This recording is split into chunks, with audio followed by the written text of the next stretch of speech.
Fala galera, tudo bem com vocês? Professor Arthur aqui. Essa questãozinha aqui agora a gente vai falar sobre cinética e principalmente a lei da velocidade, que é um tema que muita gente tem dificuldade em fazer aquelas análises de tabela para descobrir como escreve e descobrir a ordem dos reagentes. Então, por ser uma questão aberta, ela vai ser feita assim com muito detalhe para você, te ensinando um macetinho para olhar a tabela e como construir de uma forma rápida, eficiente e correta a lei cinética. Beleza? Então, aqui falamos de química. Vem comigo depois da vinheta.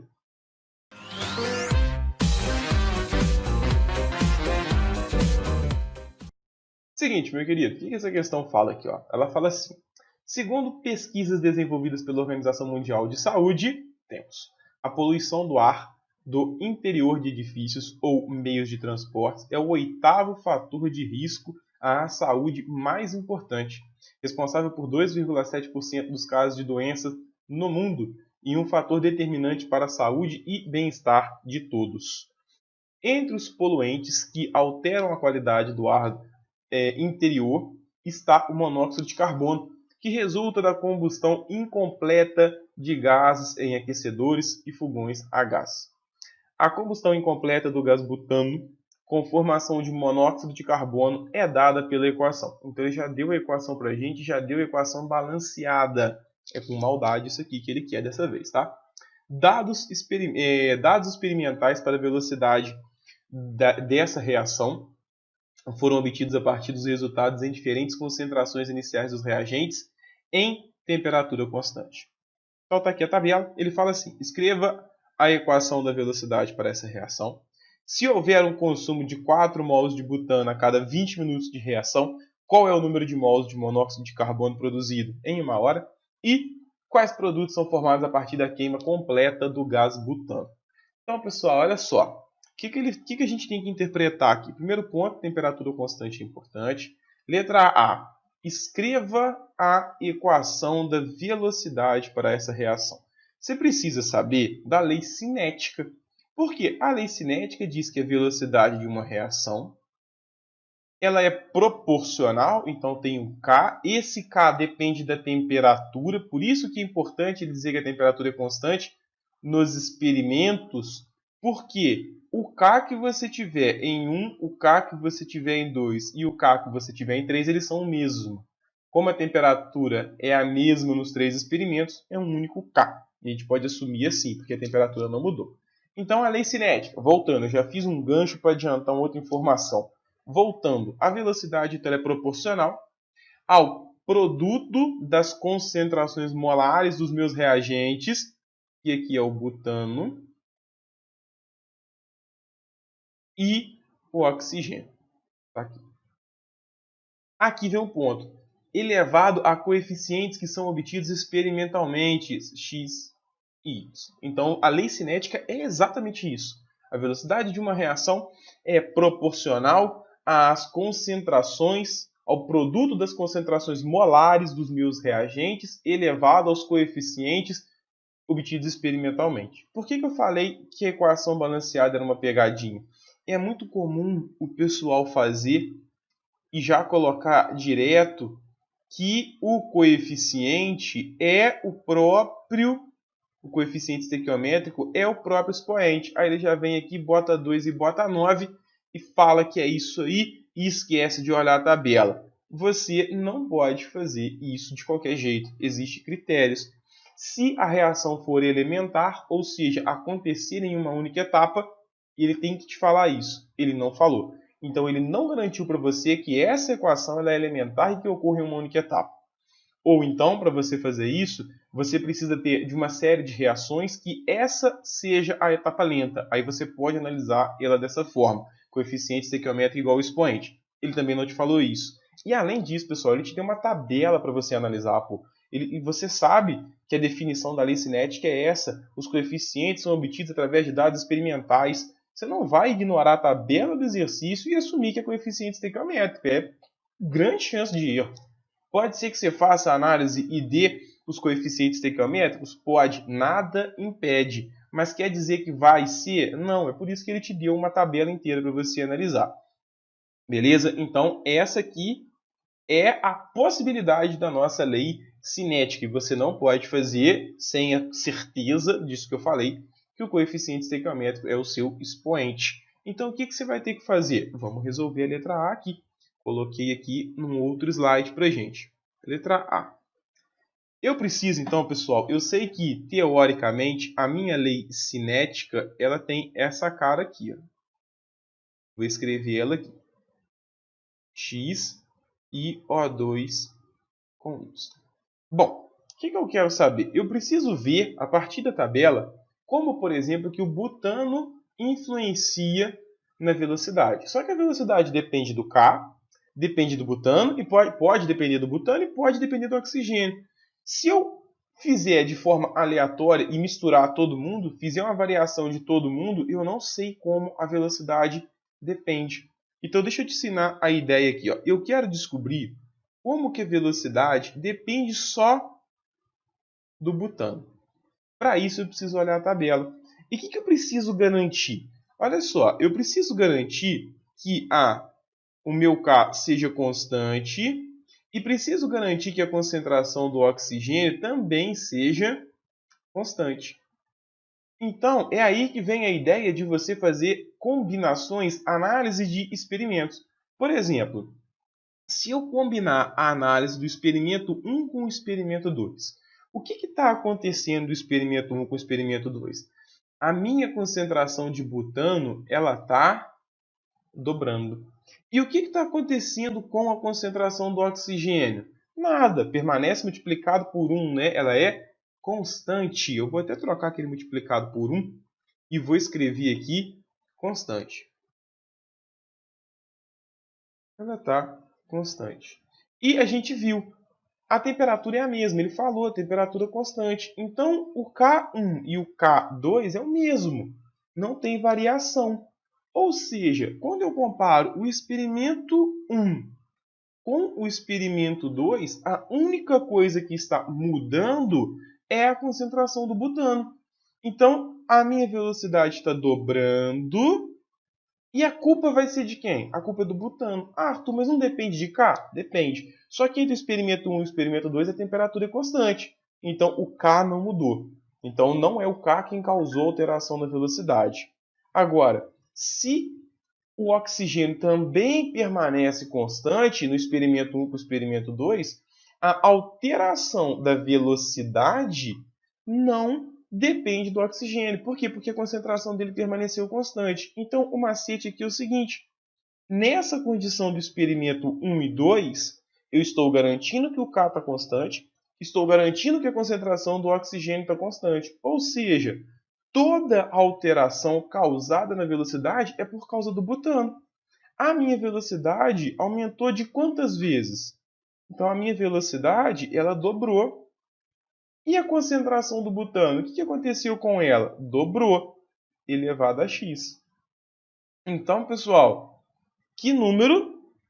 Então, o x, que número eu preciso elevar o 2 para que dê 2? Quando você fizer isso, você vai achar que o x vale 1. 2 elevado a 1, 2. Então, eu achei. Eu achei que a minha lei cinética, ela depende agora, ela vai depender do butano com a ordem 1. Então, eu posso vir aqui e dizer que a minha velocidade, K, ela realmente depende do butano e com ordem 1. Aí, o que eu tenho que fazer? Eu quero achar como é que depende do oxigênio. Para isso, eu preciso identificar uma condição, um conjunto de experimentos em que a minha velocidade dependa apenas do oxigênio. Eu preciso garantir que o K permaneça constante e preciso garantir que a concentração do butano também permaneça constante. Aí eu vou olhar os experimentos que ele me deu, o conjunto de experimentos que eu tenho aqui. Qual é o conjunto de experimentos em que K permaneça constante? Qualquer um, porque a temperatura é a mesma para todo mundo, não faz diferença. Agora, eu preciso de um conjunto de experimentos em que o butano permaneça constante, mas o O2 sofra variação. Se eu pegar o experimento 1 com o experimento 2, eu tenho aquele caso em que o butano está dobrando e o oxigênio está permanecendo a mesma coisa. Isso me interessa? Não. eu quero um experimento, um par de experimentos, em que o butano permaneça constante. Qual é esse par de experimento? O experimento 1, o experimento 3. A concentração dele não sofreu alteração. E a concentração do oxigênio passou de 1 para 2. Eu posso olhar 3 e 1, tá, pessoal? Não preciso olhar 1 e 3, não. 3 e 1 está me falando que a concentração do oxigênio dobrou, a concentração do butano permaneceu constante. E o que aconteceu com a velocidade? A velocidade ficou 4 vezes maior. Então, se eu quero olhar como a velocidade depende do oxigênio, eu preciso dos experimentos 3 e 1. Porque no momento em que eu olhar experimento 3 e 1, eu estou garantindo que a constante permanece constante, porque é a mesma temperatura, como eu falei, né, no slide anterior, e garanto que o butano não sofreu alteração. Então, tudo que acontecer com a velocidade é culpa do oxigênio. A minha velocidade ficou 4 vezes maior, a minha concentração de oxigênio dobrou. Então, eu só substituí mesmo. O que aconteceu com a minha velocidade? 4 vezes maior. Então, 4 vezes maior. E meu oxigênio dobrou, elevado a y. Então, para que isso seja verdade, qual o número, ou seja, y, que eu tenho que elevar o 2 que dê 2? 2. Pronto. Então, a minha lei cinética está ela aqui, ó. O2 elevado a 2. Esse jeito, pessoal, é um macetinho, é uma análise da tabela para você. Tem forma mais completa, matematicamente mais correto, que vai te tomar um tempo assim absurdo e no fim das contas você vai chegar na mesma conclusão. Então, essa pegada, essa observação que eu estou fazendo com você aqui é a conclusão de um desenvolver maior de formalismo matemático, que não tem necessidade. Olha a questão. Escreva a equação da velocidade. Ele está te pedindo isso aqui, ó. É isso aqui. É só aquilo ali que ele quer de você. Mais nada. Então, assim, eu te ensino esse macete, essa interpretação do exercício, para que você possa chegar na conclusão correta de uma forma muito mais rápido e muito mais intuitiva do que você desenvolver todo um aparato matemático. Beleza? Letra A está aí para você, então, a resposta dela. Está aqui, ó. Escreva a equação da velocidade. Essa é a equação da velocidade. Tranquilo? Se você tem dificuldade nesse tipo de coisa, se você quer uma aula, se você quer até mesmo conhecer como é que é feito isso aqui com uma outra abordagem, curte esse vídeo e comenta esse vídeo aqui embaixo, pedindo que aí eu gravo uma aula para você atendendo a sua demanda, mas eu preciso saber se você tem curiosidade, se você tem interesse, se vai te ajudar para poder preparar esse tipo de conteúdo. Certinho? Letra A feita então, o vídeo talvez fique um pouco longo, mas assim, com muito detalhe, com muita explicação para você entender o que está sendo feito. Letra B.